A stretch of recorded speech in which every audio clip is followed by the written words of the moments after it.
欢迎来到最惊险刺激、反转连连的政治综艺真人秀《习近平接班人争霸赛》。这不是什么剧本杀，这是真权力大逃杀。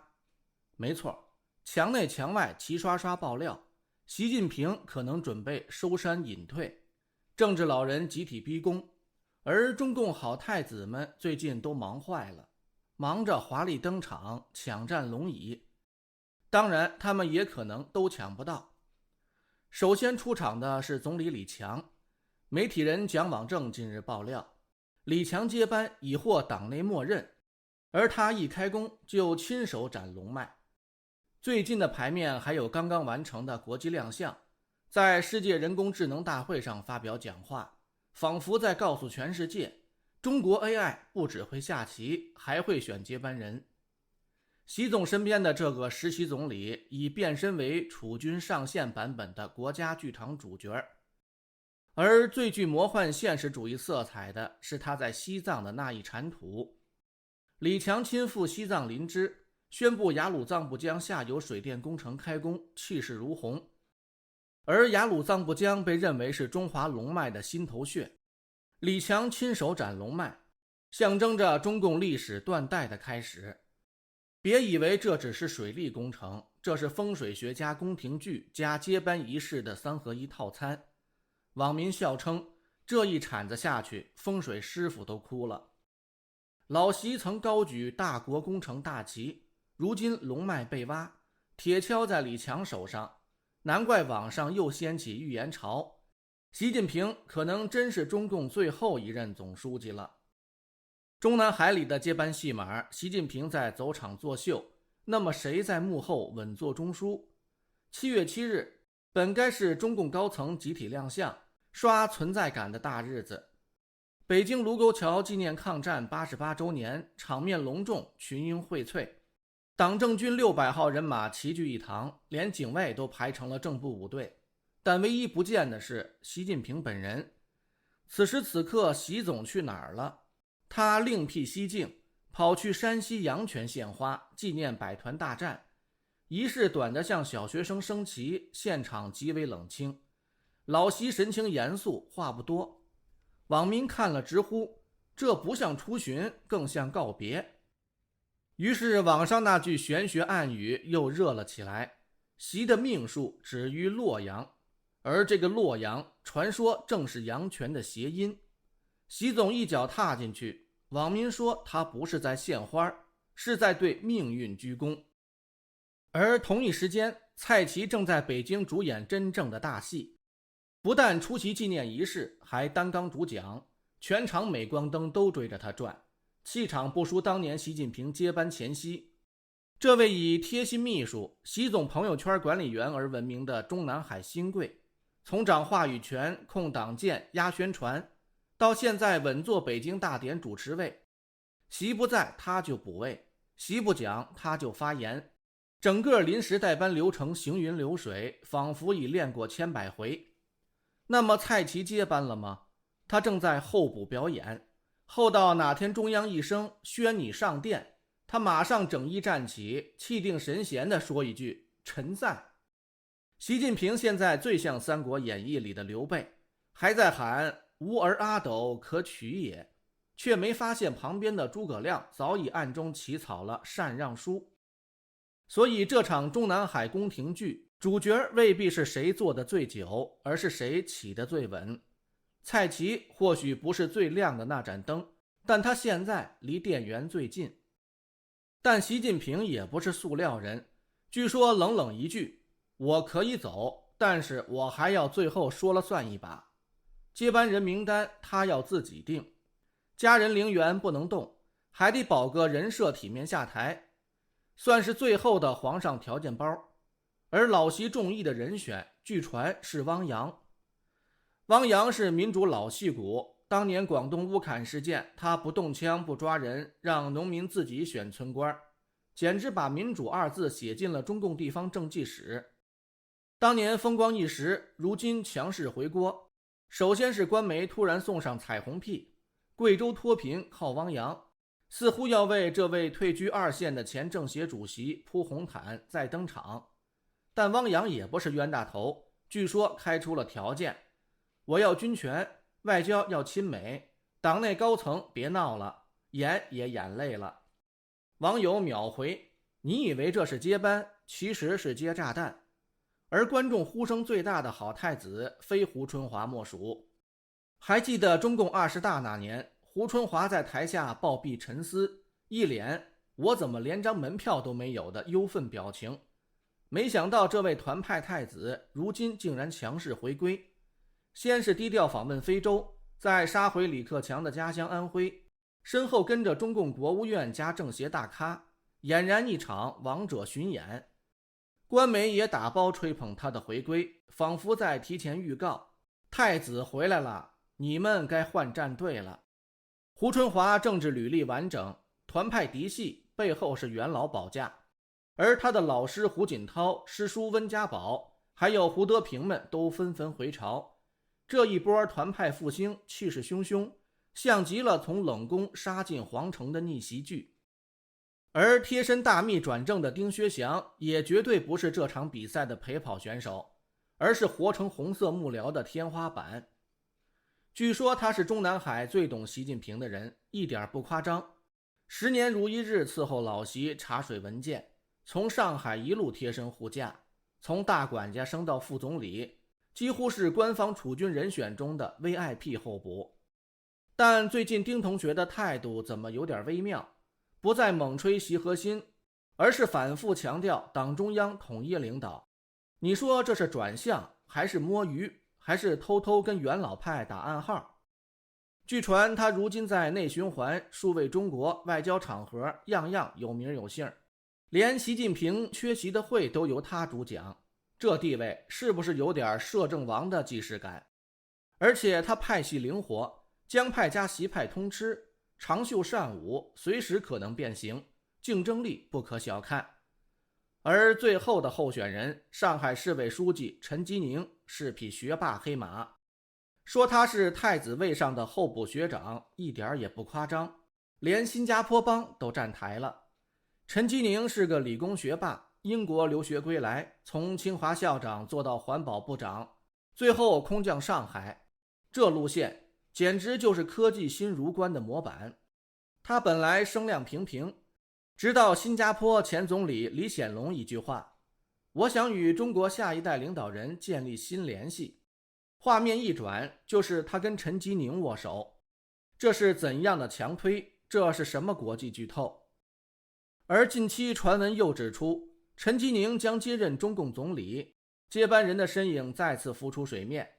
传说他还靠拉拢胡海峰与团派重新连线，把习家军背景悄悄放下，转投老元老的政治怀抱。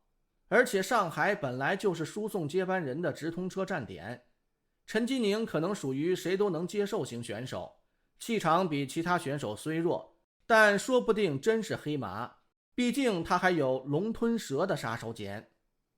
总结一句话，习近平下不下台没人知道，但一堆人已经准备好穿龙袍抢王位。观众朋友，欢迎收看习近平接班人大赛的总决赛，您心中的红色新王是哪一位？不过吃瓜要理性，为官需谨慎。要是中共体制可能在习近平下台的时候就解体了，政权也可能会平稳过渡到民主化，那么也就没有所谓的接班人之说了。到时候大家可都是白忙活一场了。当然了，错过这场还会有新时代的权力重启大戏。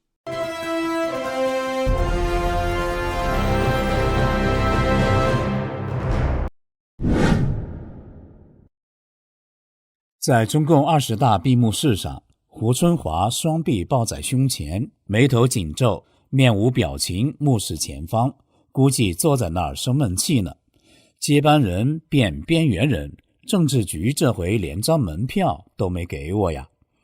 全世界都以为他玩完了，接班人游戏结束了，团派也被团灭了，但没想到2年后他不声不响地杀回来了。特别是近1个月，胡春华异常活跃，甚至率领豪华政治团队踏上了李克强的故乡安徽，似有宣战的意味。老子要回来争夺王位了。传闻说他是下一任总书记和军委主席的双料选手，这一局靠的是团派东山再起，军中换了天，还有红色老江湖们的布局。所有迹象都在说一句话，当年被废的太子已从冷宫走回主殿，现在正在走向他的龙椅。红潮这场大戏已经演到了非看不可的局面了，接下来的每一步都是风口浪尖的转折点。胡春华会不会真接总书记？军权会不会再度易主？团派安排好各路棋子了吗？您好，这里是希望世界识海秘辛，我是邵峰。今天我们来讲胡春华王子复仇记。中共全国政协副主席胡春华来到了李克强的老家安徽，身后的排场可不小，随行的是一大帮政协大员，外加一票国务院官员，简直像是重启了一场回归巡演。更绝的是，多家党媒也跟风，连发数篇报道，像打了鸡血似的狂吹胡春华的发迹地西藏林芝。这造势的信号不明显吗？特别值得一提的是，人民日报头版近日刊登了一篇文章，标题为激励新时代青年在中国式现代化建设中挺膺担当，内容疯狂提共青团，就差写上团派复活4个字了。明眼人都看懂了，现在风向变了，准备好重新站队吧。胡春华还顺便去非洲溜达了一圈，所到之处都受到了高规格的接待。但这次他没着急转达习主席的亲切问候与良好祝愿了。有网友开玩笑说，习近平打开敌友圈，一页页全是胡春华的高调行程和团派的复兴宣言，估计得气到关机重启。而传闻确实都在说，习近平的大权早已旁落，他背后的深层政府，也就是元老帮，开始悄悄操盘，包括胡锦涛、温家宝、胡德平、李瑞环等纷纷重新出山，而军中的张又侠也在步步紧逼。这场戏不叫老友记，这是权力的游戏北京篇。而胡春华正是元老们原本就相中的新王候选，胡锦涛心心念念的心头好，就是自己的得意门生，钦点的这个隔代储君。胡春华如今重新上线，画质高清，配乐磅礴，背景是老大们的强势站台。观众朋友，这样的剧本您喜欢吗？您觉得胡春华有机会登基吗？可能把军委主席也一并拿下吗？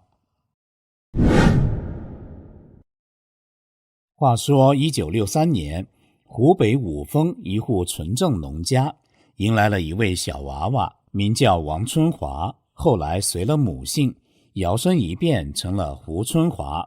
风水玄学爱好者立刻摇头叹气，哎呀，一改姓把那个王给扔了，是不是早早就预示了这孩子注定跟王无缘，当不了太子啊？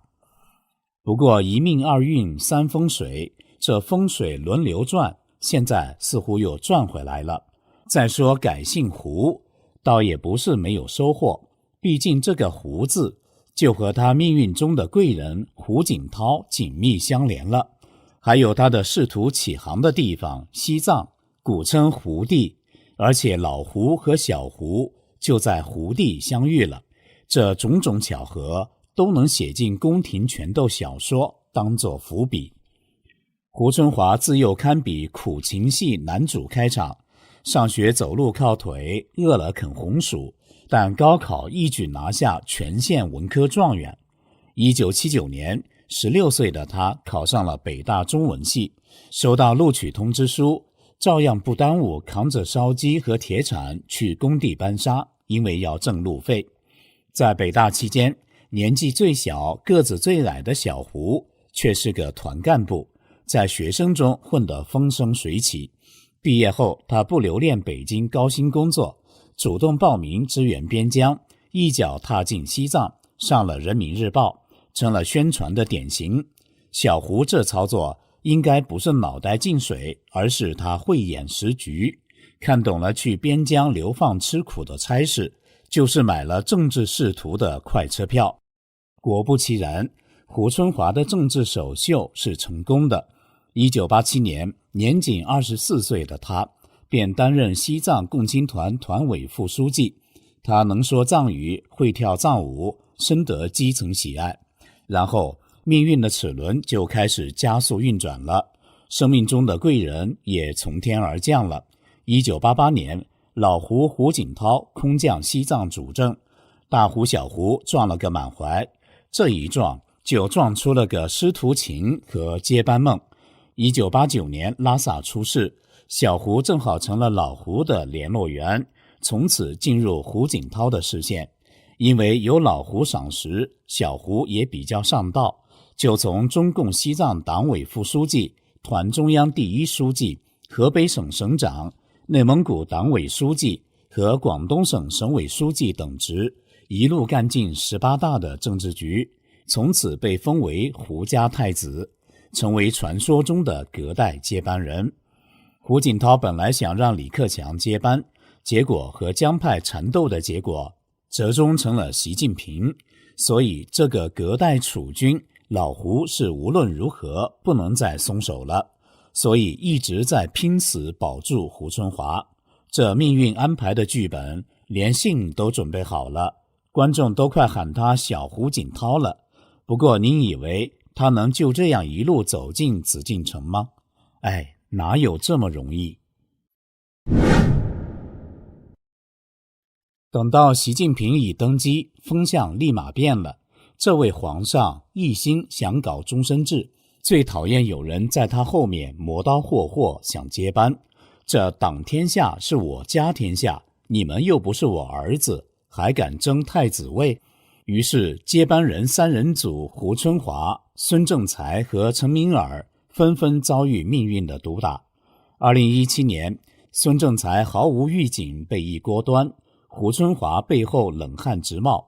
虽然他没被立刻清除，但也只能捧着排名第3的副总理的位置，干些扶贫唱赞歌的活，像极了被软禁的太子。而习家军的陈敏尔也靠边站了。到了中共20大，胡锦涛竟然被当场架出会场，画面一度尴尬至极，全网炸锅。大家都在猜，导火索就是因为看到自家提拔的小胡竟连中共政治局委员都没保住。这一场大戏正式宣告胡太子梦碎，团派团灭，习家军一统江湖。胡春华最后转任中共政协副主席，排名第2，这职位好听不好用，基本属于荣誉退休编制。昔日的准接班人转眼变成了政坛花瓶，他的亲信们在西藏和内蒙古的老地盘上纷纷落马，各种传闻也跟着满天飞。但在中共20大之前，谁是下一任总理的热门人选？传闻不是李强，而是胡春华。没想到半路杀出了个外国势力，彻底搅了局。前欧盟商会主席伍德克十分接近中共的权力圈子，他曾亲口承认，我当时给国务院写密函，说清零政策搞不好会崩，这封信我是写给胡春华的。这信一曝光，习近平可抓到把柄了，大笔一挥，你敢接洋人信，还想当总理？这封密函或许成为压倒胡太子的最后一根稻草。最终李强笑傲上位，胡春华含泪搬离办公室。现在再回头看看，小胡中共18大上神采飞扬，中共20大上眼神茫然，内心可能还在问，本来是我啊，为什么不是我？就在大家以为团派的优秀代表已被踢出群聊，进入了深潜模式，没想到这太子爷竟然又开始翻红了，胡春华又回来了。这储君剧本反转反转再反转，翻得比任何宫斗剧都精彩。首先是2023年年底，胡春华突然以习近平特使的名号现身非洲，参加马达加斯加总统的就职典礼。哎呦喂，这可不是什么人人都有的待遇，毕竟习特使这帽子不是随便乱戴的。胡春华还能时不时的上线，据说背后是有胡锦涛在硬挺死保。前不久他又去了非洲，这次可就不是习特使了，连习都懒得提了。到了2024年，风向是真的变了。中共三中全会上，胡春华不仅没坐冷板凳，还堂而皇之地出现在主席台上，而且还跟习近平肩并肩坐一起。这画面一出，网友纷纷脑洞大开，这不是政治版《甄嬛传》吗？小胡这是回宫复宠了。再然后，胡春华开始狂刷存在感，写文章、讲话，各地考察，接见外宾，出访友国，特别是在西班牙表现极其亮眼。他代表中方致辞，出席西班牙国王费利佩六世的集体会见，还与西班牙参议院第一副议长马罗托等举行会见。这一系列不同寻常的组合拳打下来，俨然一副准储君回归式巡演的节奏，也可以一窥中南海权力格局的变化。胡春华仿佛在振臂高喊，我绝对是最靠谱的接班人。而习近平那边不得不准备自己的后事了，不知道还能不能混上个垂帘听政，实在不行告老还乡也好啊，千万别抓我上审判台啊。观众朋友，习朝风云，储君归来正在热播中，不过任何人也别太乐观，这中共内斗的戏码，剧本可是说变就变的，没有一个人是真正安全的。对中共体制内的任何人，您还是别抱有任何希望。胡春华为了保住自己的官帽，曾经出了一招自断尾巴求生，亲手把中国唯一一座反思文革的博物馆给拆了。话说2016年，那可是文革50周年啊，别人可能开个研讨会，写几篇文章意思一下，但广东那边胡春华一声令下，汕头那座由作家巴金老人家点名支持，辛辛苦苦盖起来的文革博物馆，啪一下就没了，那场面比清仓大甩卖还干脆。这座博物馆原本建在汕头澄海的塔山风景区，2005年胡温时代批准的，当年被赞为良知之作，里头有石碑，有展览，还有血泪教训，但全给水泥封了个严实，石碑被盖，牌坊被埋，历史被贴上了中国梦大海报，看起来倒像是核心价值观主题公园，一点文革的影子都找不着了。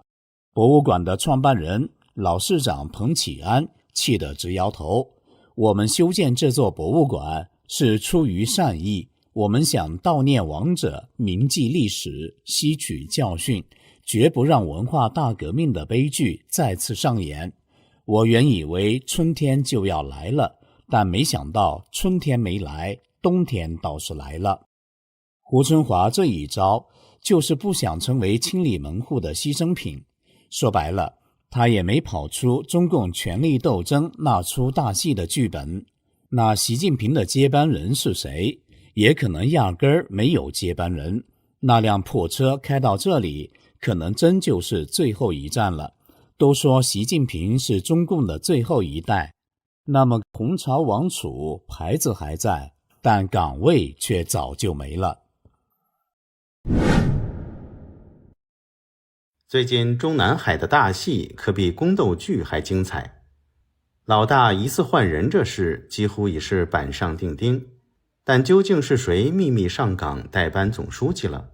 江湖传说一个接着一个，从胡春华到丁薛祥，再到突然被翻牌子的汪洋，吃瓜群众都快当成连载小说看了。汪洋来接班，据说连习近平都点头同意了，这是什么情况？为什么汪洋会被点名当接班人？今天我们就来讲讲这位不一样的烟火汪洋老兄。他的仕途就像是一部官场版的云霄飞车，该升的时候风驰电掣，该沉的时候也能潜得比潜水艇还专业，完美诠释了什么叫高开低走又反弹。大家好，这里是希望世界识海秘辛，我是田真。最近墙内墙外都在疯传一个爆炸性八卦，习近平可能要下台了。而这一切据说还是在河南洛阳的神秘密会中上演。政坛变闹剧，观众朋友请准备好你的瓜子。传闻中共大佬们集体逼宫，老习是时候退场了。而习近平也不含糊，我可以走，但得照我说的来。于是开出一堆条件，重点如下：我的家人要平安无事，别动我姐、我弟、我全家，父辈的陵园和墓碑也不能碰。我的接班人必须是我点头的，胡春华别闹，下一位，最好是汪洋来接班。对，你没听错，那位曾被冷冻出局的汪洋突然被拉回了主舞台。你说这事要是空穴来风吧，偏偏人民日报头版也突然给汪洋刷起了政绩卡，大吹贵州毕节岳崇山脱贫有多牛。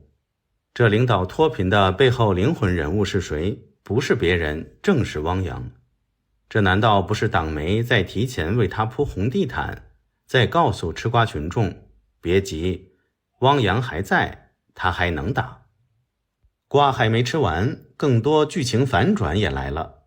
经济学者苏小荷在自媒体爆料说，汪洋也不是冤大头，他开出3个接班条件，超现实但也超直白。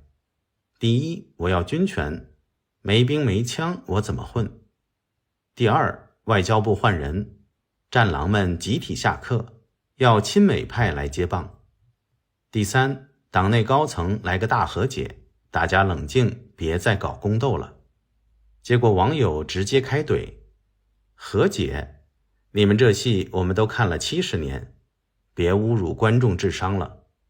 还有观察人士直白指出，这些条件听起来很美，但少了最关键的4个字：政治改革。没有政治改革，就算换谁上来，最后也只是新瓶装旧酒，换汤不换药。糖衣上了，但药还是苦的。习近平被劝退，汪洋复出了。目前这些都是江湖传闻，没有盖章的证据。因为中共最擅长的就是黑箱操作，一切皆存在变数。时评人、小说家谨慎开麦，说汪洋已低调出山。他也是凑齐了3大证据。第一，5月份居然没有召开政治局例会。嘿嘿，这不是疏忽，这是高层洗牌的前奏。元老们可能已经开始代理政权。第二，习近平基本处于神隐状态，这不寻常。第三，港澳界的老大哥郑雁雄突然被免职，这恐怕是高层换血的信号。前中联办主任、前港澳办副主任郑雁雄是习近平的心腹，想干翻他的人一定不是习，是谁呢？汪洋。小说家认为，这应该是汪洋上岸之后的第一次大展拳脚。话说当年他跟郑雁雄在乌坎事件上早就过招过了，当时汪洋是广东大老板，郑雁雄则是汕尾市的地头蛇，乌坎的事情就是他的直属业务。郑雁雄出场自带强硬派滤镜，剧本简单粗暴，谁闹事就镇压谁。而汪洋拍的是温情的民主演习剧，不但没动用警力，还让村民自己选村官，搞得乌坎差点变成民主模范村。这一招不只让国内外媒体眼睛一亮，还让郑雁雄的硬派剧本看起来有点像过气冷门片。更劲爆的相反的消息是，前海军中参谋跳出来说，汪洋根本不想接班，他人太清楚这是个什么烂摊子了，谁愿意收拾那些剩下的破烂事？你以为是接班，其实接的是炸弹。你以为是上位，搞不好是走进狼窝。这剧情活脱脱瞬间反转成你打死我，我也不上，别哄我了。但无论真相如何，这场政治8点档已经开演，有宫斗，有反转，还有老同志出山。戏下不下台咱们不知道，但这场戏真是越看越好看了。不过还是要温馨提醒朋友们一句，吃瓜要理性，政治需远观。中共高官含着红色汤匙的居多，但也有人拿的是例外的剧本。汪洋是安徽宿县的乡下孩子，父早亡，家破旧，8岁就靠拉地板车补贴家用。别人放学打弹珠，他辍学当工人，捡粪干活样样来。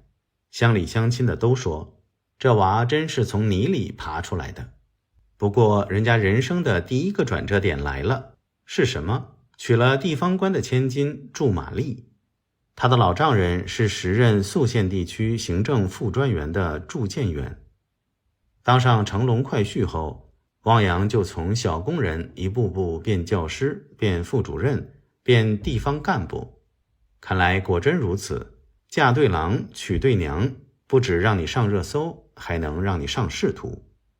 汪洋的仕途故事就像一部从安徽乡村小剧场一路拼进北京大舞台的政坛成长剧，而且是那种从童星出道一路被大导演钦点的剧情线。汪洋一开始在共青团安徽分部打怪升级，什么宿县地委副书记啦，省团委宣传部长啦等等，全都刷过一遍。然后突然一跳就当上安徽体委主任了，从团委话务转行当体委教练，转得比体操选手还灵活。33岁，汪洋就被派去当铜陵市市长，率先打破铁饭碗、铁交椅、铁工资等模式。1991年，他在当地报纸发表长文，醒来铜陵，呼吁解放思想，告别计划经济。这改革的剧本竟然连邓小平都点赞。1992年，邓小平南巡到合肥，特别钦点这位娃娃脸官员出场，还送了个绰号娃娃市长。老邓这一抬举，汪洋的官运从此不再走路，而是开上了快车道高铁。他38岁升任安徽副省长，一举夺下中共最年轻副省长的称号，简直是政坛年轻有为的典型代表。之后他被朱镕基挖角，调进国务院，然后再一路主政重庆、广东2大重地。重庆一战，他来了个媒体革命，记者们别再抢头版了，汪洋在2版等你们。这操作就像官场新闻界的一股清流，不封锁媒体，不硬来。他还和平解决了重庆的最牛钉子户，轰动一时。到了广东，汪洋一上场就像换了一个 DJ， 在广东政坛开了场思想大解放 2.0 的混音派对。他一甩头，扔掉了江泽民那张已播太久的3个代表老唱片，放了首新曲子，叫做《腾笼换鸟》。什么意思呢？老产业该撤的撤，劳动力该转的转，该飞的鸟飞，该进的新鸟请进来，简直像是在给经济搞一次生态大改造。但别以为汪洋只会动嘴说改革，手上也不闲着的。他来了一场政治版宫斗剧大清洗，把江派那些年混得风生水起的老熟面孔一个个请下台。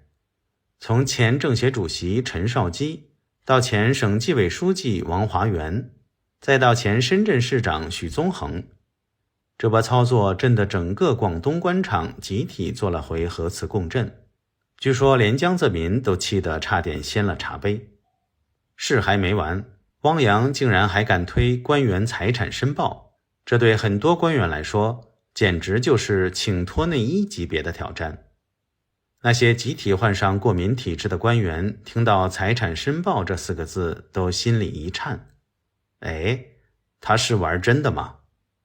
刚才讲到了汪洋对乌坎事件的处理，他放下警棍，拿起选票，让乌坎村民自己选村长，大家玩起来，简直像是在中国版民主实境秀里跑第一。不止如此，他在广东还开放民间组织，让本来被当异类的民间团体突然像春天的蒲公英一样满地开花。汪洋还和不甘寂寞的薄熙来打过擂台，两人一西一东，一个主打经济改革和放权的广东 style， 一个主打怀旧红歌和强力执法的重庆 style， 直接上演了一场隔空互怼。这场汪薄之争的名场面就是蛋糕论。薄熙来说，蛋糕要大家均分，谁都不能多吃一口。汪洋则轻轻叫了暂停，喂，先等等，蛋糕还没做大呢，你是要分个饼干屑吗？这话一出，自由派们纷纷鼓掌说他懂经济，而薄的红歌队则在重庆街头继续热唱红梅赞。而最敢讲的时刻是汪洋在中共18大前冒出的一句话：人民的幸福不是党赏饭吃的。这句话直接踩了习近平那套党就是天的主旋律，也注定了他进常委要等下一班车了。结果中共18大，汪洋果然没能如愿进入常委，只好慢慢熬到中共19大。虽然靠老资格熬上了中共政协主席，但也就是那种看起来有位子，但没什么实权的政治吉祥物。习近平全面左转后，汪洋与习也就写下了面带微笑、心有嫌隙的常委会小剧场剧本。汪洋从改革新星到政治花瓶，看似舞台还在，但戏份已经不多。汪洋自己也玩不动了，从此开始变身和事佬。改革别想了，敢说实话不可能的。他越来越沉默，像极了压力山大的中年人，只剩下一脸无奈。汪洋早就被寄予了一些改良中共的希望，更被卷入几次政变逼宫的传闻中。2018年，体制内有高人用大海领军的暗语呼唤他出山，但最后只泛起了几朵浪花。2020年，传出汪洋、李克强和王岐山三人组建领导小组顶替习。2021年，再报汪洋将在中共20大取代习大位，结果如何呢？2023年夏季，北京等多地发生水灾，尽管洪水滔天，中共7常委无一人现身灾区，他们人都在北戴河。于是中国大陆网上热传一副对联，上联是京城降雨，全市变成中南海，下联是市民疏散，到处均为钓鱼台，横批汪洋进京。这政治寓意也特明显了。汪洋2023年退休后，港媒释出他陪老母亲聊天的影片，老母一句走吧，天都黑了，汪洋回话说天黑了走啥，天黑了吃饭，这是北京，被解读成变相向习喊话，不陪你玩了。这波操作像极了隐退江湖的侠客，话不多，但内涵满满。现在爆出习大权旁落，让这个几乎退休养老的人物汪洋又被江湖想起来了。中共政治向来黑箱，但水落石出的日子可能真的不远了。汪洋究竟会重出江湖救场，还是救人终究是个过客？中共体制内的改革梦，最后恐怕如梦幻影，终将散场。而汪洋或许只不过是梦里最后一丝余光。观众朋友，您怎么看？让我们一起继续吃瓜，别转台。丁薛祥最近很忙，刚在湖北调研完，就马不停蹄地直奔北京，火线主持国内大循环会议。他没被立为储君，却怎么看都像在做接班的演练。在各种传闻漫天纷飞之际，丁薛祥长袖善舞的功力不减，被元老派相中，成为新的备胎，也加入王位的争夺战中。一场权力的继承游戏似乎已经悄悄开局。观众朋友，您觉得这位新晋的大男主会让四中全会大变天，上演一场新王加冕的彩排吗？他逃得过洪朝储君的魔咒吗？你好，这里是希望世界识海秘辛，我是云天。著名时评人蔡胜坤近日爆料，他刚得到国内的消息，据说是多方博弈的结果，中共四中全会将有大的变局。中共国务院排名第一的副总理丁薛祥即将上位接习近平的班。在官场的漩涡中浮沉，丁薛祥靠的是长袖善舞的本事。他完成从上海大管家到中南海大管家的华丽转身，除了他识大局、通地心，对习近平的服务态度特别良好以外，背后还有江派的助力。丁在上海最开始的顶头上司就是江泽民的宠臣，前市委书记陈良宇。丁那一手马屁功夫把老江也伺候得眉开眼笑。另一位著名时评人杜正表示，丁薛祥也有心机，因为相对年轻，并且是习近平多年的贴身大秘，他盼习驾崩前能留下遗言让他接班，就像当年毛泽东临终前指定华国锋接班一样。不过这个贴身大秘最近的表现似乎有点反常。早在2019年，丁薛祥就率先解读出2个维护的对象只是习近平，而不是其他任何人，声称要维护习近平的核心地位和权威。而在前不久召开的习经济文选研讨班上，丁在做报告时不再吹嘘习的个人独创，而是多次强调党中央集中统一领导。不对啊，这忠诚度怎么从100%纯原装变成了西式浓缩易变质了呢？看来丁薛祥似乎已经选择不再对习近平一人唯命是从，而是认同中央集体领导了。观众朋友，丁薛祥从上海冲入中南海，开始了10年如一日的对习近平的贴身监管。他不显山不露水的，有没有可能一直在帮元老们看住习近平？而经济内循环的指挥棒现在也递到了丁的手上。在最新的工作推进会上，习近平缺席了，李强只是照本宣科，而丁薛祥储君的味道就溢于言表了。但中国能不能经济内循环呢？就那几套三脚猫的招式，恐怕是高空走钢索，底下还没网，分分钟泡沫破裂的节奏。刚刚开幕的2025世界数字教育大会，丁薛祥也闪亮登场致辞了。感觉他在登基前还真的是时间紧，任务重，但北京高层内斗激烈，局势诡异，谁也不知道自己能不能活到下一轮的剧本重写。不管丁最终能不能登上大位，他都已被推上了中南海政治风暴的风口浪尖。1978年，16岁的丁薛祥考进了东北重型机械学院，选的专业也够硬核，机械制造系锻压工艺及设备，光听名字就让人感觉一脚踏进了钢铁直男的世界。1982年毕业后，他被分配到机械工业部上海材料研究所，一干就是10几年，还稳稳当当地升到了所长的位置。期间他还不忘进修，在复旦大学混了个行政管理硕士，一边抛光机器，一边打磨自己的仕途履历。1999年，37岁的丁薛祥果断转场，挥别学术圈，跳槽进了官场这座大型实境竞技场，担任上海市科委副主任。2004年，他又升级打怪，当上上海市委组织部副部长和人事局局长，开始正式进入权力的快车道。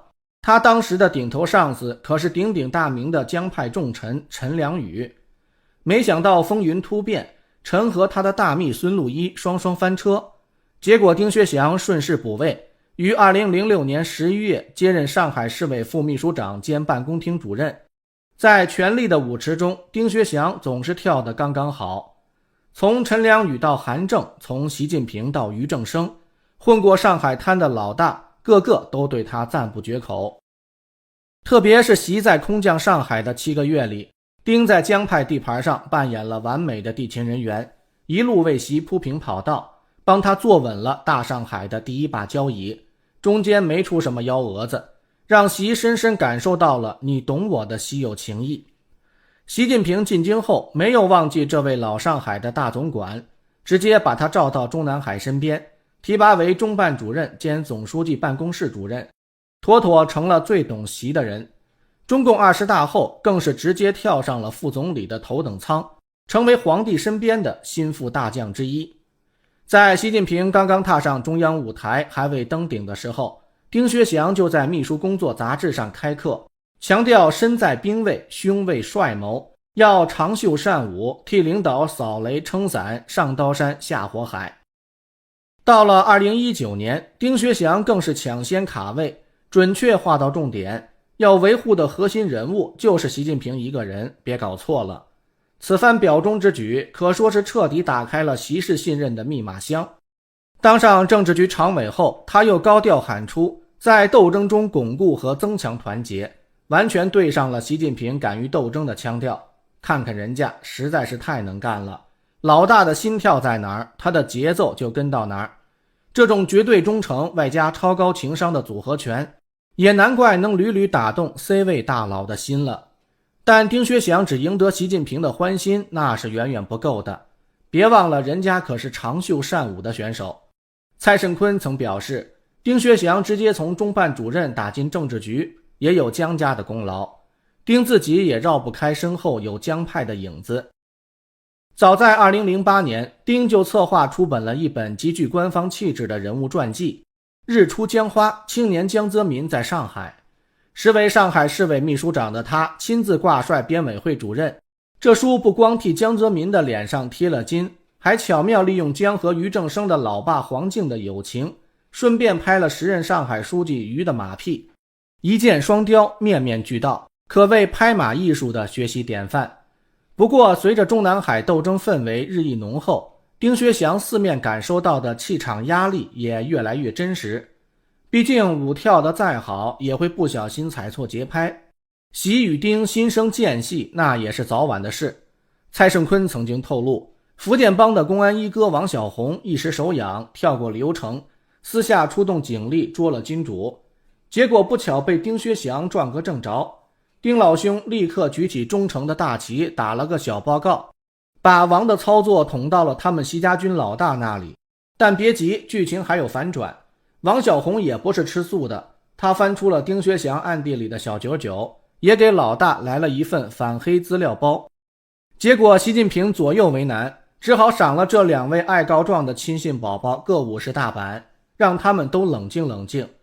两败俱伤之后，谁笑到最后？那就是一脸无辜深藏不露的蔡奇，趁着老大正头疼成功上位，权力甚至压过了原本应该更有戏份的李强。至于丁薛祥，习近平可能一边觉得他还算能干，一边又忍不住翻白眼，顺便还想让他知道，想当接班人可没这么简单。丁原本和王小红还想联手对付蔡奇，没想到一通互咬，反把自己送进冷宫。这波操作又堪称宫斗反向教学范本。另一个让丁薛祥闹心的人，就是他丁家的公子。今年年初，据旅居澳洲自称当朝驸马的蒋往正先生透露，中纪委原来是罪不及家人错不及家人的，但现在是同查同治同判同罪。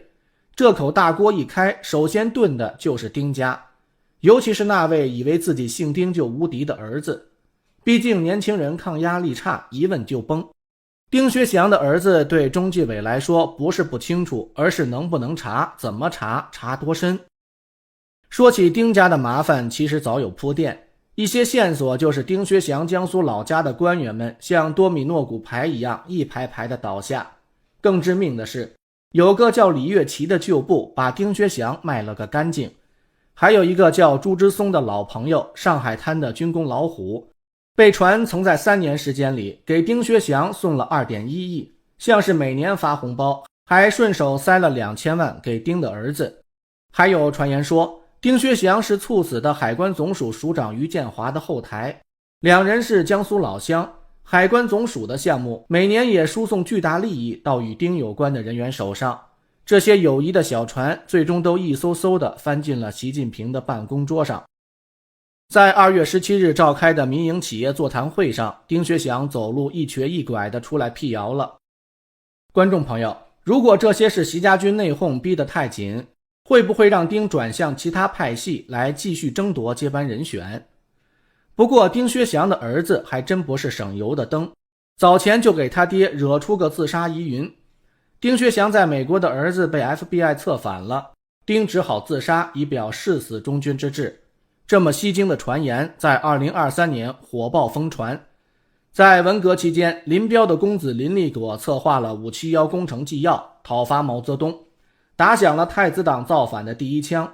丁薛祥的儿子恐怕不敢造反。说到林彪，丁薛祥和他还有不少巧合之处。9月13日是个特殊的日子，丁薛祥出生，林彪出世，一生一亡是个巧合。林彪生前的行政职务担任过国务院排名第1的副总理，而丁薛祥目前的行政职务也是国务院排名第1的副总理，这又是一个巧合。如果传言是真，他们又都有一个长着反骨的儿子，丁薛祥怎么看起来有点像习身边的林彪了呢？不过丁公子这事真假难辨，至少表面上一切风平浪静，没搞出啥动静来，他爹似乎也安然无恙。但是这个传闻出现后的2个多月，丁薛祥的5个关键职务全部都被拿下，包括中办主任、习办主任、中央和国家机关工委书记、中央书记处书记以及全面深化改革委员会副主任。不知道是不是习近平感受到了丁薛祥的危险气息，开始心生嫌隙。在中共这座庞大的政治江湖里，帮派如林，各霸一方，有刀光剑影的福建帮，谋略深沉的浙江帮，还有历史悠久的上海帮，还有来自江苏南通的小伙子丁薛祥，如同一匹黑马冲了进来，摇身一变成了新一代江苏帮帮主，而且还顺手兼差照顾一下残余的上海帮。江苏这个地方还挺敏感，除了江泽民也出了胡锦涛。江苏这帮人在党内依然根深叶茂，遍地开花，与上海帮势力及江浙沪政商圈紧密交织，政治经济影响力非同小可，让浙江帮和福建帮也要多添几根白头发，心生忌惮。习近平看着这位左右逢源的丁帮主，也敲打过江苏帮的小动作，别闹太大声。果然好景不长，到了去年年底，丁帮主忽然风声鹤唳，负面新闻如风筝断线般乱飞。刚才已经讲过丁家扯入上海朋党的各种案子，这还没完。今年亚冬会开幕式他人影没见，巴黎科技峰会也玩失踪，连澳门特首就职他也缺席打卡。大家都开始怀疑丁哥是不是出事了，然后剧情又反转了，丁薛祥出场了，好像刚听完一段冷笑话，露出一副你猜我有没有事的表情，让整个局势增添3分迷雾。现在就是看谁能活得久，谁能笑到最后了。丁薛祥从一度失联，绯闻缠身，到如今再次踏上王者归来的道路，这剧情简直可以申请中宣部剧本大奖了。虽然丁薛祥有致命伤，没有管过经济，也没治理过一方地区，传说中的赶鸭子上架总理现在不止站在架上，还张开了翅膀，准备一飞冲天了。历史的滑轮继续在悄悄转动，接班人的宝座不再是皇帝册封的结果，而是一场臣子之间的默契选边站。丁薛祥现在到底站在了哪一边？习派、江派，还是传言已掌握实权的元老派？这场大戏中的楚军会不会最后的结局都是演到烂尾？观众朋友，您说呢？欢迎继续收看政坛连续剧《下一代领导人》。在上期的节目中，我们讲到新加坡前总理王瑞杰早前的温柔一刀，为我们下一代领导人铺路，直接把路铺到一个大坑里，让当时最有机会登基的陈敏尔楚军梦碎，竹篮打水一场空。没想到新加坡挖下一代领导人的坑还是个连续剧，新加坡前总理李显龙去年年底也有意无意地来了一句经典同款：我希望与中国下一代领导人建立新的联系。这回中招的是中共上海市委书记陈吉宁。你说这新加坡高层也是有事没事反复上演新加坡挖坑，这新的下一代领导人的坑，被点名的陈吉宁，你跳不跳啊？估计小陈也不带怕的，毕竟在最新传出的中共四中全会大变局的名单中，陈吉宁将出任总理。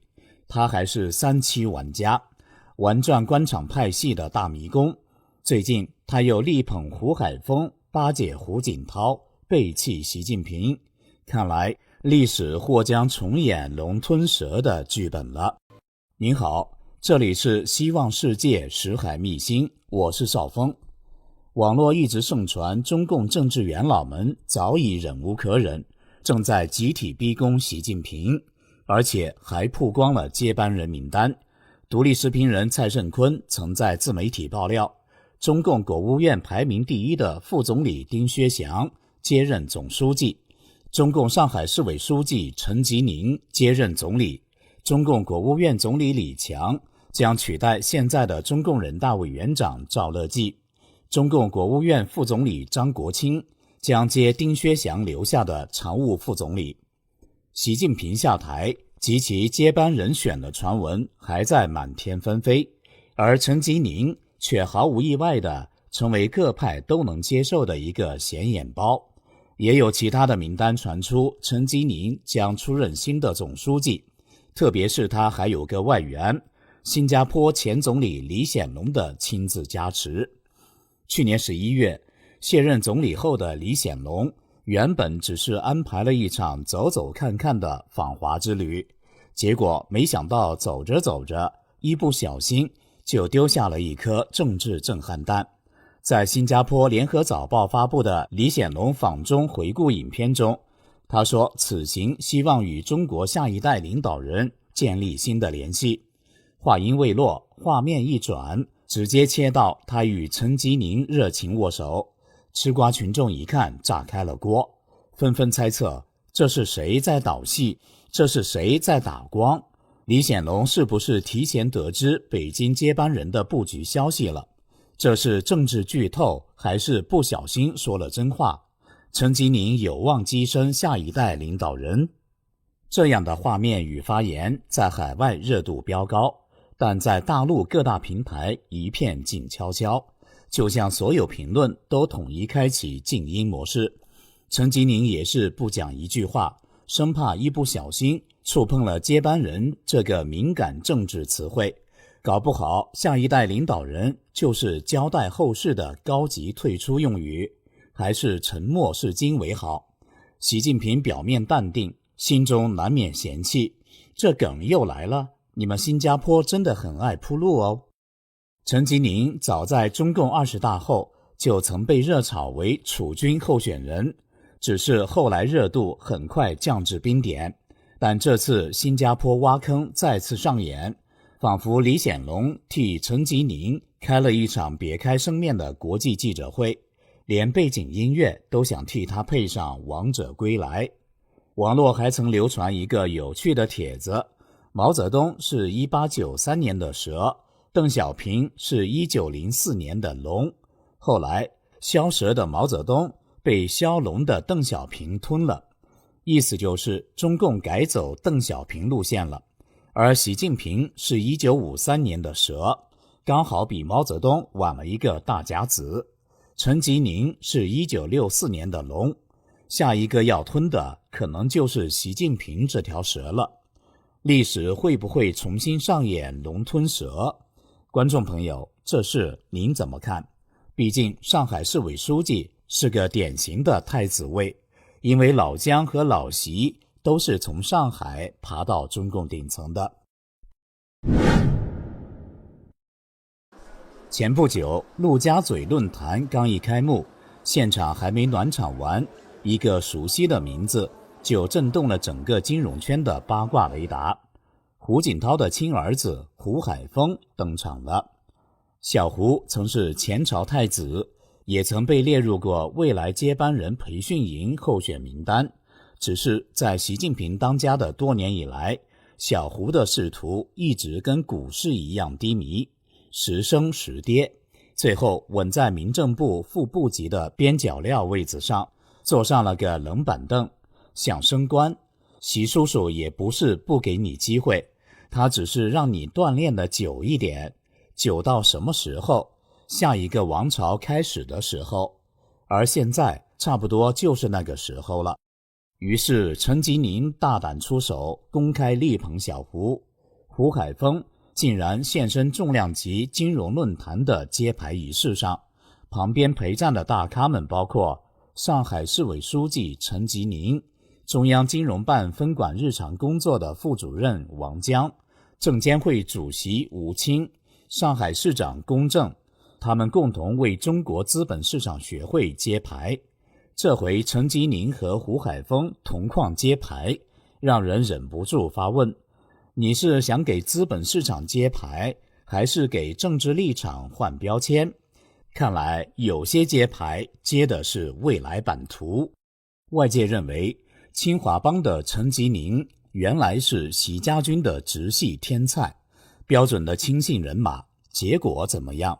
陈吉宁见势不好，转头站队胡家，站的那叫一个干脆，堪称上海变脸王。这是什么信号？如果习近平还是大当家，这事就跟胡海峰半毛钱关系都没有。如今这盛情邀请的架势，对小胡可不是一般的待遇啊！胡海峰凭什么揭牌？答案只有一个，这剧本已经换了导演，小胡不只是来揭个牌子，顺便揭开一点历史序幕。总结一下，就是习皇上还在，但是群臣们开始变队形了。陈吉宁之所以敢这样搞，表明是要效忠胡锦涛，背弃习近平的节奏。我没有倒戈啊，我只是灵活走位。新导演，看看中央的戏班子，我能正式出道吗？陈吉宁出生辽宁营口，是清华理工直男，主修土木与环境工程。这种专业听起来就很技术流。当别人还在搞文青学外语的时候，他早早飞到大英帝国，当上了留学生。这英国镀金一待就是10年，回国后直奔清华当副教授，顺手攀上了仕途梯子的第一层。1998年，陈吉宁回清华任教，这清华园看来不是后花园，而是火箭发射台。他快速升职，简直开挂，从系主任、副校长、常务副校长一路升级打怪，最后还成了清华最年轻的校长，非院士也能当，够破格了吧？这背后是谁在推他？答案2个字：陈希。这位和习近平睡上下铺的兄弟，常年是习近平的选人用人的头号亲信，当时正是清华大学党委大佬。陈希上调中组部后，更是将自家兄弟陈吉宁从学术界一把拉入官场中。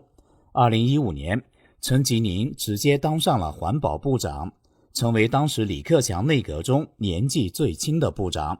2017年，又去北京分担蔡奇留下的烫手山芋，后被扶正为北京市长。那段时间，北京空气一变蓝，陈市长的 KPI 也刷得漂漂亮亮。到了2022年，陈吉宁直接接棒李强，出任中共上海市委书记、政治局委员。这不是一般人能走的路，这是搭上火箭的节奏，妥妥的官场速滑冠军啊！陈吉宁还在官场派系的大迷宫中玩得不亦乐乎。他是清华帮加福建帮加上海圈的3期玩家，还会灵活走位团派战场。陈吉宁被归入习家军的清华帮，是典型的技术官僚，背后大佬是习的人事大总管陈希，这个我们刚才讲过了。清华战队的一个重要战友李干杰，曾在环保部给陈吉宁打了2年的下手。不过现在李干杰仕途异动，一直被传出事，不知道会不会牵连到陈吉宁。2017年至2022年，陈吉宁在北京期间和时任市委书记的蔡奇共同治理首都5年，曾联手推动清理低端人口政策，深得习近平赏识。而蔡奇和陈希都是习家军福建帮的大佬，看来陈吉宁也是得到了福建帮的支持。只是自去年中共3中全会以来，福建帮与清华帮接连遭遇打击，包括中共军方高层苗华、何卫东接连落马，习家军已经逐渐分崩离析。而陈吉宁现在主政的上海，简直就是在上演魔都风云。在上海滩的政治俱乐部里，只能左右逢源，小陈不得不和老上海帮的江曾派系打交道，还与各大佬的家族以及各种政商利益圈深度互动，方方面面都得打点明白，应该不敢得罪他们。蔡胜坤还进一步分析，陈吉宁自2022年10月出任中共上海市委书记以来，该地接连成为重大政治事件的核心现场。先有江泽民于上海病逝，后有李克强在上海度假时意外游泳猝逝，这2位长期都被视为对习近平政权具有制衡作用的前高层，皆于陈吉宁任内辞世于上海，引发政坛震撼，也使陈吉宁被外界认为是少数知情人。最后彩蛋来了，团派上位，陈吉宁完全可以迅速调整走位。现在看起来，陈吉宁还有可能倒向胡家。最近在胡海峰露脸陆家嘴论坛的那场戏里，就是陈吉宁意外示好胡家，亲自出场陪捧接牌，完全不顾习家军的忠诚人设了。这位清华出品、习系加持、上海历练，还懂变脸术的万能是配型的选手，可能成为高层各方博弈的焦点之一，也可能成为各派系妥协的关键人选之一。陈吉宁到底是真有大局观，还是玩得太烫手了？我们不知道答案，但可以肯定，这剧情绝对值得排队抢票观看续集。江湖传说，政治局秘密加开了一场扩大会议，我们脑补一下当场的画面。5月艳阳天，中南海里传来一阵阵不寻常的咔嗒咔嗒声，那是北京高层大佬们茶杯碰桌子的节奏。政治局居然秘密加开了一场扩大会议，主题只有一个字：废。废谁？习近平。习的老朋友们也不得不一一表态，划清界限。当所有人都变了脸，只有习总的朋友圈管理员蔡奇沉默了。大家都以为他死机了，其实他脑子在飞速的运转，站哪边能活得久一点。这看热闹不嫌事大的吃瓜群众都等不及了。蔡奇到底是站着进去的，还是跪着出来的？蔡奇是要掉头跟着团派混呢，还是死忠到底，跟着习隐退江湖呢？再捋捋习近平和蔡奇近期各走各路的行程，差不多也能摸到点蛛丝马迹。蔡奇大概率是反水了，或者虽不直接背叛，但也不陪葬。也就是说，蔡奇不会主动拉习近平下马，但习真要退，他也不会拦着，甚至可能还会笑着帮习开门，好走不送。您好，这里是希望世界识海秘辛，我是邵峰。习近平近日去了河南洛阳的白马寺和龙门石窟，脚步蹒跚，鬓发花白。至于整场视察的重点是什么，无非3件事：看佛像、闻香火、避风头。习抬头望着山崖上的大佛，心里默念的不是佛经，可能是此去一别，谁到底还跟我走？此行跟他走的是伴郎亲信何立峰，以往在身边鞍前马后的蔡奇呢，临时扫马离场了，自己单飞唐山，独走河北线了。一个河南，一个河北，和习近平分头行动，这在过去蔡奇可不敢。习去哪，随从标记蔡奇必在哪，这回居然开小差，怎么突然不忠诚了呢？看来他是要和临时抱佛脚的那位分道扬镳了，不陪拜佛，不陪演戏，跑去唐山放狠话去了，带头过紧日子，整治吃喝风，还要学查收，揪四风。这四风是个啥东西？包括形式主义、官僚主义、享乐主义和奢靡之风。奇怪的是，这么充满文革味道的讲话，蔡奇却只提了一次习总书记，这跟他平时一天念10次2个维护的标准频率相比，简直像打印机漏碳粉了。蔡奇最近有点忙，除了下基层表现，还忙着试图和宫斗新剧本的导演编剧们见面读稿交心呢，也很快上交了他的投名状，真是昔日舔得欢，今日打得很。你说这蔡奇啊，原本是习近平的贴身大秘兼保镖，习思想的御用传声筒，结果如今风向一转，嗓门变了。这不，中办关于防止极左思想干扰大局的通知就这么发出来了，措辞之狠，连定于一尊、一锤定音都敢点名批评，这不是明摆着打谁的脸吗？文件中严厉批评了近年来党内存在的个人崇拜、形式主义以及斗争代替发展的错误做法，要认识极左思潮的危害，并防止文革式做法复燃等等。这份文件恐怕习近平也看到了，还感觉被针对了，知道是蔡奇操刀的，气得要张口骂人了。这个心狠手辣的东西，昨日的忠臣，今日的叛将，看来最忠诚的狗也要咬主人一口了。有人说蔡奇这是回头是岸了，也有人说他是闻到了墙倒众人推的气味，想着再不跳船就来不及了。毕竟元老和红二代已经下场热身，军方也开始擦枪试弹。据说习近平最近倒是爱上佛门清净，每天早上不再批示，而是诵经祈福，估计连保镖都换成了会敲木鱼的。这个时候蔡奇一拍脑门，不能再抱这棵快倒的大树了，我要转向。于是就有了这纸文件，既打极左，又贬个人崇拜，把过去几年自己呐喊的话全用公章否了个底朝天。蔡奇这一跳，动作干脆利落，比跳水冠军还专业，连水花都没溅起几朵。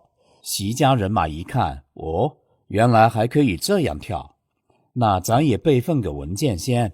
现在形势紧迫，大家还是保命第一，忠诚还是便捷，这些名头还是都靠边站一站了。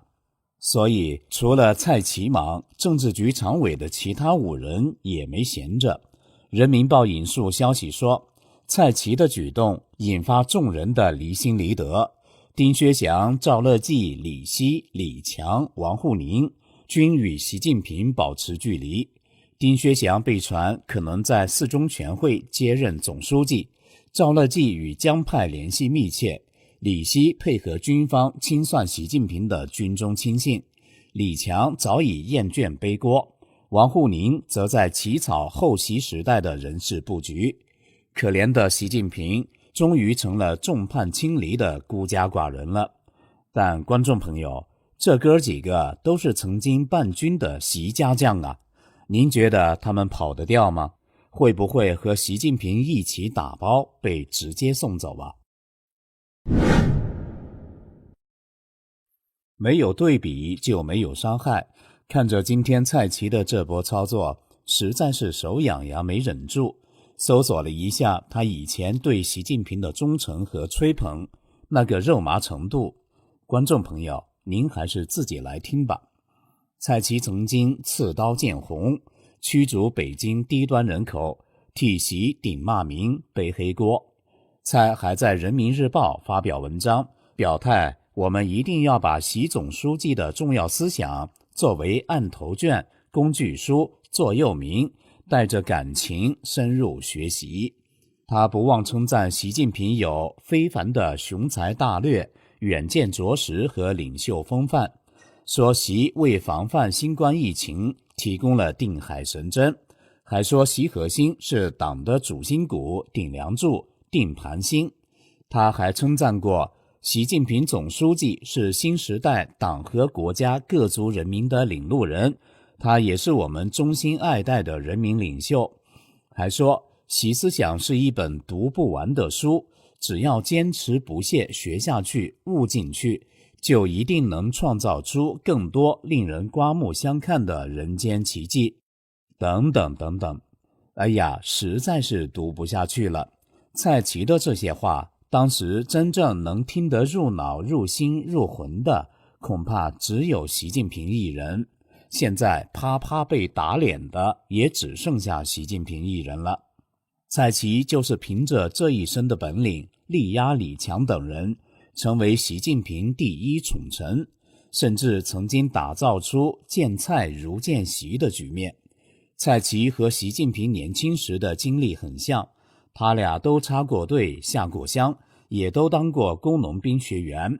蔡获得的政治经济学博士学位和习拥有的法学博士学位，二者的含金量也难分伯仲。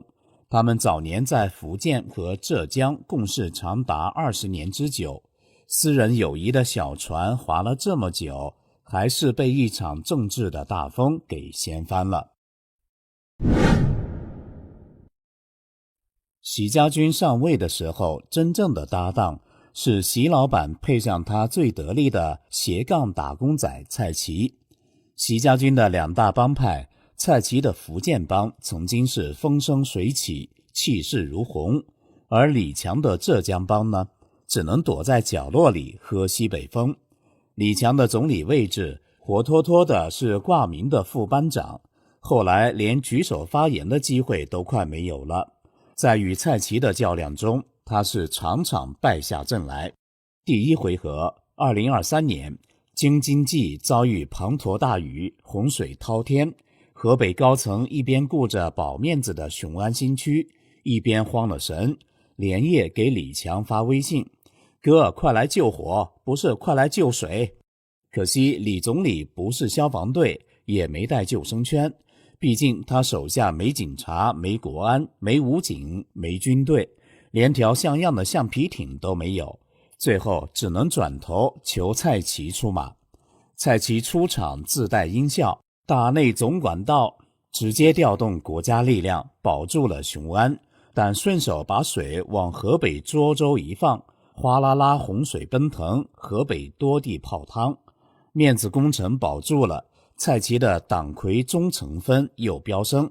从那一刻起，李强的总理光环开始断电，蔡奇则一步步登上了摄政王的位置。这一回合，日经新闻当年就是这样裁判的。接下来下一回合，同年的一带一路国际峰会上，李强本以为自己好歹是个总理，总应该有点戏份吧，结果还是蔡奇抢了剧本，霸占镜头，争夺 C 位。李强忙啥去了？一边写检查，一边呐喊着，习导演，我是不是拿错剧本了？更惨的是，去年两会，李强的话筒都被拔了，总理直接换成了静音模式。回想他当年在浙江搞店小二精神，就是政府官员要给企业服务，就像店小二一样，企业家是顾客。没想到来了北京，自己还真成了店小二，只不过连点菜的权利都没有了。掌柜的是蔡奇，老板当然是习总。一旁的李强只剩下擦桌子的活和喊欢迎光临的份儿了。反观蔡奇，他开挂的斜杠人生曾包括中办主任、习办主任、党建领导小组组长、国家安全委员会副主席等等。中宣部、中组部、国安部也都被蔡奇掌控，简直就是党政界的全能工具人，官方认证的活体多功能办公室。李强握着总理的名片，但蔡奇握着总理的遥控器。其他选手上场也没用，福建帮的公安一哥王小洪和副总理丁薛祥，这两个人实际上对蔡奇一直怀恨在心，一直想联手把蔡奇搞下去，尽管他们仨都是一伙的。独立电视制片李军在精英论坛节目中爆料，丁薛祥在20大之前，他是蔡奇那个位置的，是党内第5号，而王小洪是进政治局的。但是为什么后来出问题了？这两个人其实都是被习近平各打了50大板，就是因为蔡奇了解到王小洪在北京有些小动作，习近平不知道，蔡奇跟习做了汇报。汇报之后，因为王小洪的一些事是跟丁薛祥两人私下说的，等于是背着习近平做了习不放心的事情，导致王小洪没有进到政治局，丁薛祥也被派到国务院做常务副总理，而蔡奇趁乱上位，力压群雄。去年年底，网络传出蔡奇的儿子出事了，一种说法是他被中纪委带走，也有说是出车祸了。这很容易让人联想到以前的令计划，他的儿子当时也是先出车祸，随后牵扯到自己的中办主任都丢了。蔡奇现在明面上还算是中共的2号人物，但从历史上看，2号人物都没好下场。刘少奇被斗倒，林彪坠机身亡，李克强走得不明不白，这些都是蔡奇的前车之鉴。另外，中办主任在高层权斗中也都扮演着重要角色。文革时的中办主任兼中央警卫局局长汪东兴，就是后来抓捕4人帮的关键人物之一，他曾是毛泽东晚年最信任的人之一。那么蔡奇会不会在最后一刻给习近平倒戈一击呢？大家好，我是云天。清零，动态清零。素有魔都之称的上海，经历2022年3个月的魔幻封城后，留下满目疮痍，万民挨饿，经济凋敝，次生的人道主义灾害不断，民众怨声载道。然而，伴随着此起彼伏的“我们要吃饭，我们要自由”，共产党下台，习近平下台的呐喊声，下达封城令的中共上海市市委书记李强却一口气跃升成为中共第2号人物，接棒中共国务院总理的职务。在习家军内部派系的明争暗斗中，李强领队的浙江帮打得过蔡奇所代表的福建帮吗？心甘情愿做习近平跟班总理的李强，近日却和台湾总统赖清德一起入选2024年时代杂志100大人物，这个名头会不会功高盖主，激发更激烈的权斗？李强逃得过中共2号人物的厄运吗？1959年7月，李强出生于浙江省瑞安县外祖父的家中。17岁中学毕业后即参加工作，当了工人。1978年考入浙江农业大学宁波分校。本来农业大学也挺好的，后来却被降级了。1984年干脆改叫浙江农村技术师范专科学校。怎么一下子就变成师专了呢？这所学校现在叫做浙江万里学院，摇身一变又成了一所公办民营学校。李强的这个教育背景和他的前任们那几位高材生总理比起来，差距还是相当大的。朱镕基是清华的，李克强是北大的，温家宝则是毕业于北京地质学院。不过和现任七常委比，干掉那几个工农兵学员出身的兄弟，那还是绰绰有余的。不过一个人肚子里没有点墨水怎么行？所以李强在浙江工作的闲暇之余，还攻读了中共中央党校的研究生和香港理工大学工商管理硕士。有了文凭傍身，特别是拿下进阶中共官场的标配党校的学历后，李强马上晋升为浙江省省委秘书长，成了习近平的大秘。两人在长期的共同工作中建立起了深厚的私人情谊。当然了，习近平是在更早的时间遇见了蔡奇等人。那个时候，习近平和他的福建帮的兄弟们更年轻，更讲苟富贵，莫相忘。网上流传的一张拍摄于2005年的洗礼合照，当时出任浙江省省委书记的习近平带领时任浙江省省委秘书长的李强实地考察温州、平阳、南极岛，可见两人的关系十分密切。李强在习近平的关照下，在仕途的快车道上一路狂飙，先后担任中共浙江省省长、省委书记、江苏省省委书记和上海市市委书记等职务，更没有停止进军中央的脚步。李强由于在上海封城期间的优秀表现，既效忠于习的清零政策，又勇于背起黑锅，挡住民众的骂声，所以他被习大手一拎，放在了中共第2把交椅的位置上，出任中共国务院总理。这不仅打破中共自1976年以来由副总理升任总理的传统，而且还打破7上8下的惯例。7上8下就是指67岁留任，68岁退休，逼迫当时都只有67岁的国务院总理李克强和政协主席汪洋双双裸退出局。习近平早前对李强还是放心的，他至少不会像李克强那样总是高唱反调。前宰相多次冲撞皇上，终被罢官。一些与李强打过交道的人士告诉《华尔街日报》，在习李的长期共事中，李强总是能够凭直觉理解习近平模糊的甚至矛盾的要求，并将其落实为具体政策。作为习近平曾经的爱将，李强被捧上了一人之下万人之上的高位。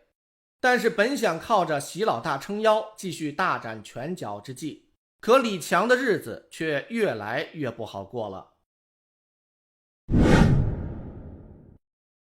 李强也是心知肚明，头顶上的乌纱帽是习近平赏的，所以走马上任以来，干的第一件事就是修订国务院工作规则和国务院组织法。这一修改实质上就是矮化了国务院的职能，也摆正了自己的位置。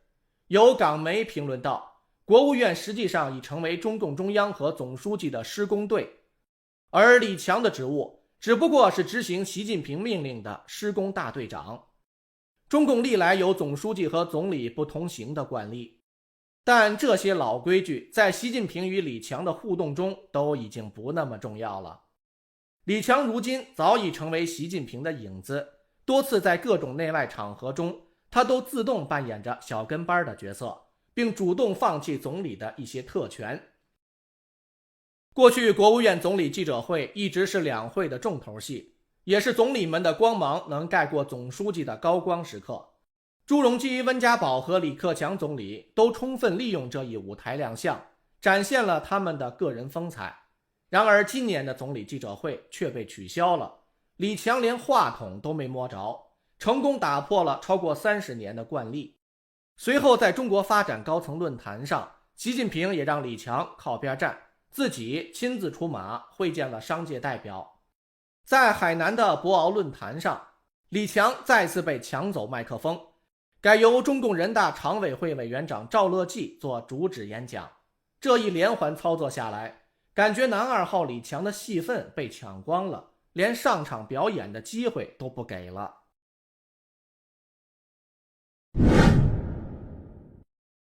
在今年两会期间，李强把自己的唯唯诺诺、马首是瞻的表现更是发挥得淋漓尽致，贡献了十分引人关注的名场面。在会议期间，身为一国总理，李强却连拍个手都不敢自己做主。他先是瞥了一眼习近平，看习先拍手了，自己这才放心地跟着拍。边上的王沪宁也是一样的，紧跟着主子拍手。李强在中共人大上做了政府工作报告。日本读卖新闻记者田村美穗现场观察到，在做报告之前，他表现得焦躁不安，反复触摸座位上的设备。在做报告的过程中，当会场响起掌声的时候，李强也不停顿，还继续念稿。更为离谱的是，他在读到中国发展必将长风破浪，未来可期时，误把未来可期读成了后会有期，一个不小心道出了心中的憋屈和想说的大实话。这好像是在发表共产党的离别感言，后会无期，不再见了，堪称大型搞笑现场。在今年的两会期间，还出现了气氛凝重的一幕。在人大全体会议上，坐在主席台中央的习近平罕见地翻阅放在身前桌面的报告，还拿出笔在报告上写下几个字，之后拿着报告训示中共人大委员长赵乐际，表情严肃，甚至还敲了桌子。而赵一直侧身听讲，后又拿起笔写字，几乎没再抬起头过。而这个事的起因是李强似乎发现了什么问题，持报告转身跟习近平打了小报告。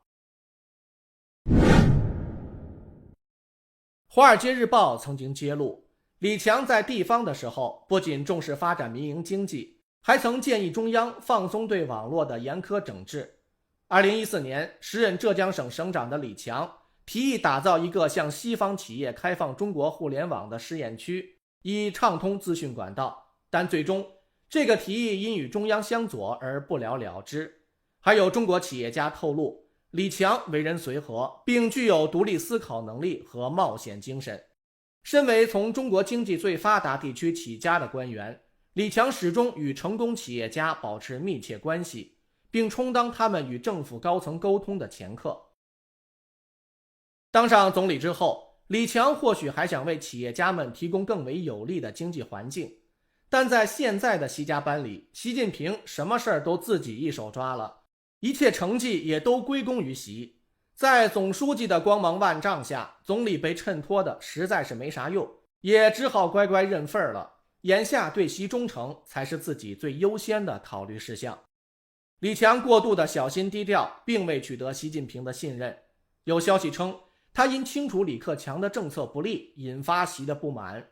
去年12月，中共1年1度的中央经济工作会议在北京举行。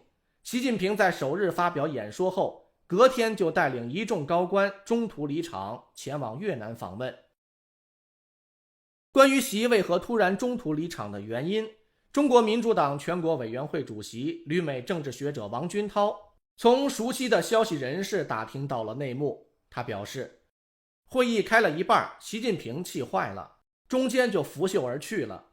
原因就在于所有的部门都在抱怨，现在经济出现了很多问题，而解决方案都是李克强的方案。李克强的方案就是保民生、保就业、保基本面运行，而不是去搞什么新质生产力、什么高端突破。当然，可能李强自己也认为，经济往下走的话，靠那些什么科技创新是吃不了饭的，还必须搞民生企业。他不好直接跟习近平讲，就让底下这些人把意见放出来，所以那个会议等于不欢而散。习近平觉得李克强的阴魂不散，李强把这事儿搞砸了，只好不断的写检查，还不好过关呢。后来习近平表了一下放权的姿态，让李强担任新成立的中央金融委员会主任，主要监管中国的银行、保险和证券资产。同时成立的另一个机构是中央金融工作委员会，负责管理金融部门的意识形态，以确保政治忠诚。而习的股肱之臣福建帮的旧部何立峰则担任了中央金融工委会书记，他同时也是中央金融委员会的副主任、中财办主任，实际就是控制了整个中共的钱袋子。何立峰直接听命于习，李强只不过是挂名的金融最高领导人罢了。经济学人甚至认为，现在中共国务院真正的掌权者是何立峰。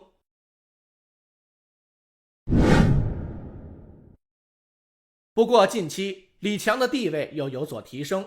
今年4月份，他喜提2024年100大最具影响力人物。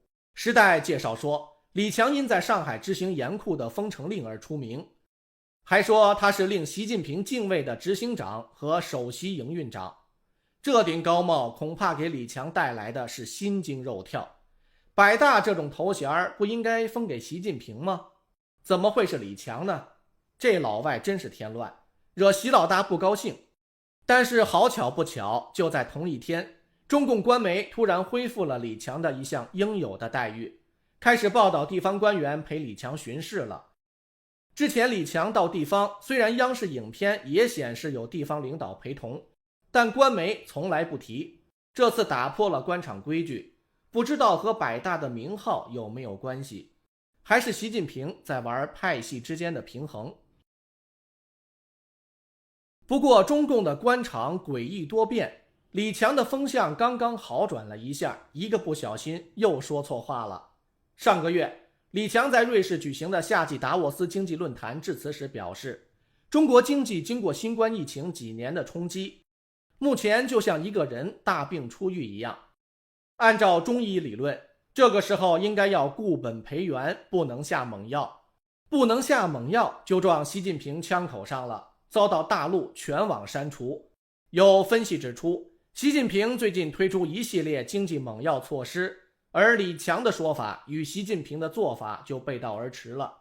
不能下猛药的温馨提示，怎么有点李克强中国有6亿人口，年收入不足1000元的味道了呢？现在满朝文武都是习家军的人马，而其中做大的浙江帮和福建帮的内斗，如今似乎已经不再遮遮掩掩，不仅白热化，而且已经表面化。两派对垒，其中的代表人物分别是李强和蔡奇，两人都曾深得习的器重，都曾被火速提拔为北京和上海这2大直辖市的一把手。现在是一个主管经济，另一个分管党务和安全，但发号施令的永远只有习近平一人，因为大脑是习近平独有的，李蔡二人永远是只能执行大脑命令的左膀右臂。蔡奇作为大内总管，虽然在表面上只是第5号人物，但因为习近平更关心党的安全，偏向支持他。一直在其身旁鞍前马后忙活着的蔡奇，其能见度乃至政治分量都被认为凌驾于2号人物李强之上。福建帮也在这一回合中居于上风。去年9月底，李强妻女的丑闻被曝光，或许也牵扯到内斗。李强妻女的详细信息不仅被公布于众，他们与政商的关系也被抖了出来。爆料说，李强妻女利用权力关系，仅在马云的蚂蚁集团就拥有股权500多亿人民币，家产至少800-900亿人民币。据说李强女儿李颖是习近平干女儿，但习近平并不完全信任李强，原因是李强的妻子林环与马云走得太近，而马云有江泽民家族的背景等等。去年10月，中共工会第18次全国代表大会开幕，7常委中唯独李强缺席，不知道是否和妻女的传闻有关。习家军的2大派系内斗不止，中南海始终暗流汹涌。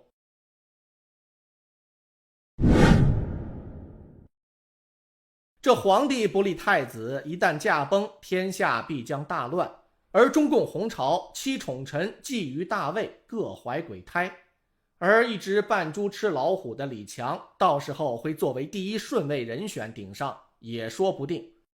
据港媒《明报》披露，在中共20大上，李强当上总理之后，原本可进屋浏览的李家祖屋突然被封禁，村落周围全部用铁网围挡。有浙江瑞安东澳村的村民表示，李母和李家先祖坟墓如今每一座都有专人24小时看守，严禁村外人靠近。按照中国民间的说法，一个家族之所以兴旺发达，财运官运亨通，原因之一是他们的祖先葬到了一块风水宝地。而对于皇族，葬在龙脉上的祖先会保佑自己家族的皇位千秋万代。如果龙脉断了或祖坟被人挖了，那就意味着自己家族或政权从此一败涂地。李强除了孝道，其良苦用心可见一斑。不过李强如此微露野心，估计也逃不过习近平的眼睛。中共的2号人物历来都下场凄惨，李强逃得过厄运的宿命吗？